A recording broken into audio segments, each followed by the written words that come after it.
세상의 물. 옛날 옛적에 아무도 그가 회복할 수 있다고 믿지 않는 병에 걸린 왕이 있었어요. 왕에게는 세 아들이 있었는데 그들은 매우 괴로워하며 궁전 정원으로 내려가 울었습니다. 그곳에서 그들은 슬픔의 이유를 묻는 한 노인을 만났습니다.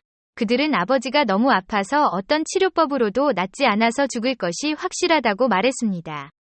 그러자 노인이 말하기를, 내가 다른 치료법을 알고 있는데 그것은 생명수인데 그것을 마시면 나으실 것이지만 구하기가 어렵습니다. 노인은 제가 찾아보겠습니다. 라고 말하고 병든 왕에게 가서 생명수만이 그를 살릴 수 있으니 생명수를 찾아갈 수 있도록 허락해달라고 간청했습니다. 왕은 안 된다. 위험이 너무 크다. 차라리 죽겠다. 그러나 왕자는 오랫동안 간청했고 왕은 동의했습니다. 왕자는 마음속으로 생각하기를, 내가 물을 가져오면 아버지의 사랑을 가장 많이 받을 것이고 왕국을 물려받게 될 것이다. 그래서 그는 길을 떠났고 조금 달렸을 때 한 난쟁이가 길에 서서 어디로 그렇게 빨리 가느냐 라고 부르며 말했다. 왕자는 거만하게 어리석은 새우야 라고 말하며 너에게는 아무것도 아니야 라고 말하며 계속 달렸습니다. 그러나 작은 난쟁이는 화가 나서 나쁜 소원을 빌었습니다. 곧 왕자는 계곡으로 들어갔고 계속 달리자 산이 점점 가까워졌고 마침내 길이 너무 좁아져서 더 이상 갈 수 없었고 말을 돌리거나 안장에서 내릴 수 없었고 감옥에 갇힌 것처럼 그곳에 갇혔습니다. 병든 왕은 그를 오랫동안 기다렸지만 그는 오지 않았습니다. 그러자 둘째 아들이 아버지, 저를 물 길러 나가게 해주십시오.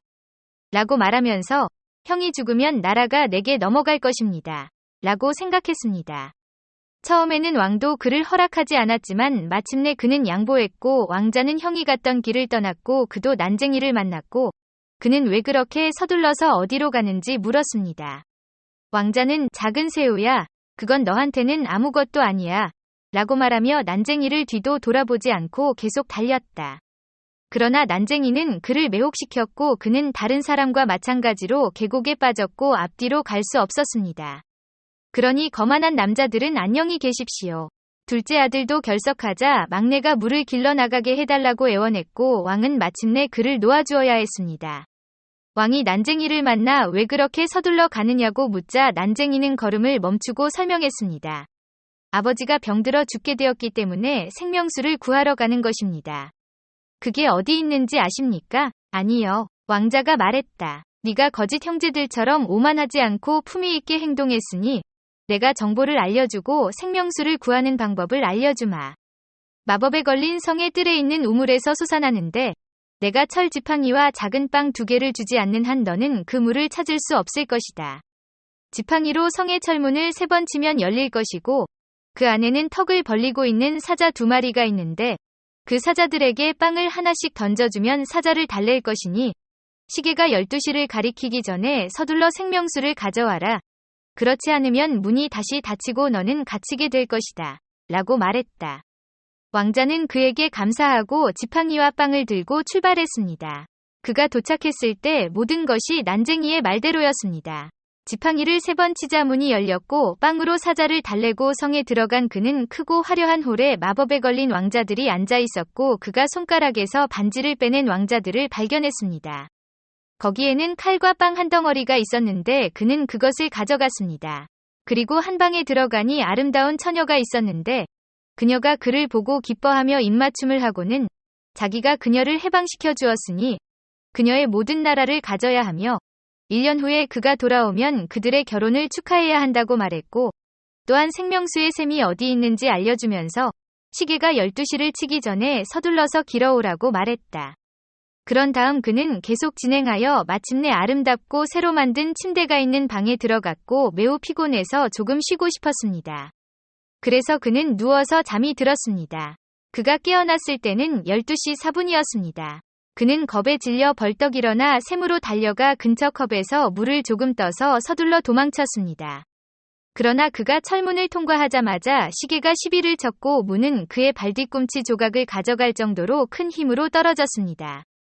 그러나 생명수를 얻은 것을 기뻐하며 그는 집으로 돌아가 다시 난쟁이를 지나쳤습니다. 난쟁이가 칼과 빵을 보고 말하기를 이것으로 당신은 큰 부를 얻었고 칼로는 군대 전체를 죽일 수 있으며 빵은 결코 떨어지지 않을 것입니다. 그러나 왕자는 형제들 없이는 아버지에게 돌아가지 않고 난장이야, 내 두 형제가 어디 있는지 말해줄 수 없느냐. 그들은 생명수를 찾아나보다 먼저 나갔고 아직 돌아오지 않았습니다. 난쟁이는 당신은 두 산 사이에 갇혀 있습니다. 라고 말했습니다. 나는 그들이 너무 교만해서 그곳에 머물도록 정죄했습니다. 왕자는 난쟁이가 풀어줄 때까지 애원했지만 난쟁이는 그들은 악한 마음을 가지고 있으니 조심하라고 경고했다. 왕자는 형제들이 왔을 때 기뻐하며 자기가 생명수를 찾아서 잔에 가득 담아 가지고 왔고 아름다운 공주를 데려와서 1년 동안 기꺼이 기다려주었고 그 후에 결혼식을 올리고 큰 왕국을 이루게 될 것이라고 말했습니다. 그러고 나서 그들은 함께 길을 가다가 전쟁과 기근이 있는 땅에 이르렀고 왕은 굶주림이 너무 심해 자신이 죽어야 한다고 생각했습니다. 그러자 왕자는 그에게 가서 덩어리를 주었고 왕자는 그 덩어리로 온 왕국을 먹여 살렸고 왕자는 또한 적의 군대를 죽이는 칼을 주었고 이제 왕자는 평화롭고 조용하게 살 수 있었습니다.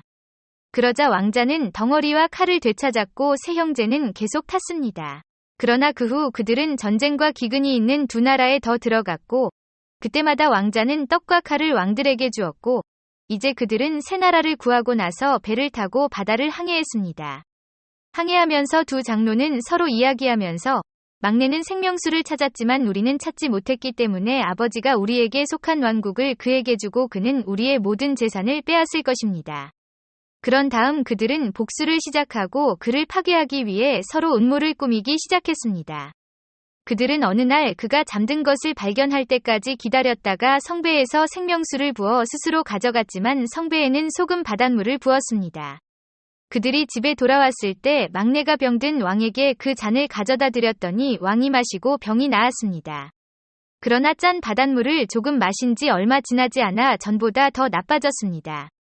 그가 한탄하고 있을 때 두 형이 와서 막내가 그를 독살하려 한다고 비난하며 자신들이 참된 생명수를 가져와서 그에게 주었다고 말했습니다. 그는 그 물을 맛보기도 전에 병이 떠나고 젊었을 때처럼 강하고 건강해졌습니다. 그러자 두 사람은 막내에게 가서 그를 조롱하며 말했습니다. 너는 참으로 생명수를 찾았으나 너는 고통만 당하고 우리는 이득을 얻었으니 더 정신을 바짝 차리고 눈을 뜨고 있었어야 했다. 당신이 바다에서 자고 있는 동안 우리가 그녀를 빼앗아 왔으니 1년이 지나면 우리 중 한 사람이 가서 아름다운 공주를 데려올 것이다. 그러나 우리 아버지에게는 말하지 않도록 조심하십시오. 그는 당신을 믿지 않으므로 한마디 말하면 목숨을 잃을 것이지만 침묵을 지키면 선물로 받을 것입니다. 늙은 왕은 막내 아들에게 화가 났고 그가 자신의 목숨을 노린 음모를 꾸몄다고 생각했습니다. 그래서 그는 궁정을 소환하여 아들을 비밀리에 총살하라고 명령했습니다. 그리고 한 번은 왕자가 사냥을 나갔을 때 왕의 사냥꾼이 아무것도 의심하지 않고 그와 함께 가야 했고 숲에 둘만 남았을 때 사냥꾼이 너무 슬퍼 보였기 때문에 왕자는 그에게 말했습니다. 친애하는 사냥꾼, 무슨 병이 있습니까? 사냥꾼은 말할 수 없지만 말해야만 합니다. 라고 대답했습니다. 그러자 왕자는 솔직히 말해주면 용서해주겠다고 말했다. 아, 사냥꾼이 말하길 왕께서 명하셨으니 당신을 쏴야겠소. 라고 했다.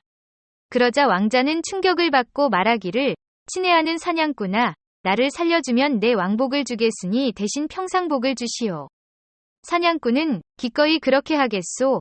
정말 당신을 쏘지 말았어야 했소. 라고 말했다. 그런 다음 그들은 옷을 교환하고 사냥꾼은 집으로 돌아왔지만 왕자는 숲으로 더 들어갔습니다. 잠시 후 왕자의 칼로 적을 죽이고 백성들을 먹여 살린 세 왕이 막내 아들을 위해 보낸 금과 보석이 담긴 수레 세대가 왕에게 왔고 왕자는 감사의 뜻을 전하고 싶었다. 노왕은 내 아들이 결백할 수 있을까? 라고 생각하며 백성들에게 그가 아직 살아있었더라면 얼마나 좋았을까? 내가 그를 죽게 내버려둔 것이 얼마나 슬픈 일인가? 라고 말했습니다. 사냥꾼은 그는 아직 살아있습니다. 라고 말하면서 나는 마음속으로 왕의 명령을 수행할 수 없었습니다. 라고 왕에게 무슨 일이 있었는지 말했습니다. 그러자 왕의 마음에서 돌 하나가 떨어졌고 왕은 아들이 돌아와서 다시 은혜를 입게 될 것이라고 온 나라에 선포하게 했습니다. 그러나 공주는 궁궐로 가는 길을 매우 밝고 황금빛으로 만들었고 백성들에게 일직선으로 오는 사람은 올바른 구원자이니 받아들여야 하고 길 옆으로 오는 사람은 올바른 구원자가 아니니 받아들여서는 안 된다고 말했습니다. 때가 가까워지자 장남은 서둘러 왕의 딸에게 가서 자신을 구세주로 내세워 그녀를 신부로 얻고 왕국을 차지하겠다고 생각했습니다. 그래서 그는 말을 타고 나가다가 궁궐에 이르러 웅장한 황금빛 길을 보았을 때 그 위를 지나가면 죄가 되고 수치스러울 것이라고 생각하여 옆으로 돌아서서 그 오른쪽으로 갔다. 그러나 그가 문에 이르렀을 때 하인들이 그에게 그가 옳은 사람이 아니면 떠나야 한다고 말했습니다. 얼마 지나지 않아 두 번째 왕자가 출발하여 황금길에 이르렀을 때 말이 황금길에 한 발을 딛고 있었기 때문에 그는 황금길의 일부를 밟는 것이 죄와 수치라고 생각하여 옆으로 돌아서서 왼쪽으로 타고 문에 이르렀을 때 하인들이 그에게 그가 옳은 사람이 아니니 떠나라고 말했습니다. 해가 끝났을 때 셋째 아들도 그녀와의 문제를 잊기 위해 사랑하는 사람에게 숲에서 벗어나고 싶었습니다. 그래서 그는 그녀를 너무 많이 생각하고 그녀와 함께 있기를 너무 많이 소원하면서 출발하여 황금길을 전혀 알아차리지 못했습니다. 그래서 그는 말을 타고 그 한가운데까지 올라갔고 문에 이르렀을 때 문이 열렸고 공주는 그가 그녀의 구원자이자 왕국의 군주라고 말하면서 기쁨으로 그를 맞이했고 그들의 결혼은 큰 기쁨으로 축하되었습니다. 결혼식이 끝나자 공주는 그의 아버지가 그를 초대했고 그를 용서했다고 말했습니다. 그래서 그는 그곳으로 가서 그의 형제들이 어떻게 그를 배신했는지, 그리고 그가 어떻게 침묵을 지켰는지 모든 것을 그에게 말했습니다. 늙은 왕은 그들을 벌하고 싶었지만 그들은 바다로 나갔고 살아있는 한 돌아오지 않았습니다.